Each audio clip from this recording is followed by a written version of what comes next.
Shalom shalom అనగా మీకు సమాధానము కలుగునుగాక. ఈరోజు దేవుని వాక్యము గలతీయులకు రాసిన పత్రిక 1వ అధ్యాయము 4వ వచనం.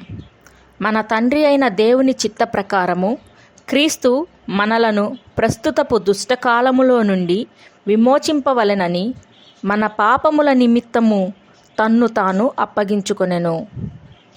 ఎటు చూసిన అనారోగ్యం, కుటుంబంలో కలహాలు, బంధువుల్లో మనస్పర్ధలు, అనారోగ్యము, కోపము, కక్షలు, అల్లరులు, విముఖత, ద్వేషము, ప్రతీకారము, స్వార్థము, అన్యాయము బహుగా పెరిగిపోయింది. అటువంటి దుష్టకాలంలో ఈనాడు మానవుడు నివసిస్తున్నాడు. నేల సరి అయిన పంటనివ్వట్లేదు. ఆకాశము సరి అయిన సమయంలో వర్షించట్లేదు.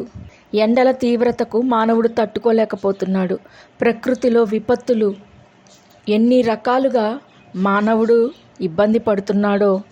దుష్టుడు చెలరేగి బీభత్సం సృష్టిస్తూ ఉండగా, అటువంటి సమయంలో నిన్ను సమృద్ధితోనూ సమాధానముతోనూ సంతోషముతోనూ ఉంచాలి అని దేవుడు ఆశపడుచున్నాడు.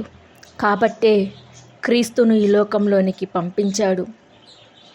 పాపము ద్వారా వచ్చిన ఈ ప్రతి శాపాన్ని ఏ రకంగానూ విమోచించటం కుదరదు. కాబట్టి దేవాది దేవుడే క్రీస్తును మన కొరకు విమోచన క్రయధనముగా అప్పగించాడు. క్రీస్తు మన కొరకు తనను తాను అప్పగించుకున్నాడు. ఈ పాపభారమంతా ఆయన భరించి ఆయన పిల్లలకు అనగా ఆయన యందు ఆనుకున్న వారికి సమృద్ధిని, సమాధానమును, ఆరోగ్యమును, నెమ్మదిని కలుగచేయాలి అని ఎదురు చూస్తున్నాడు.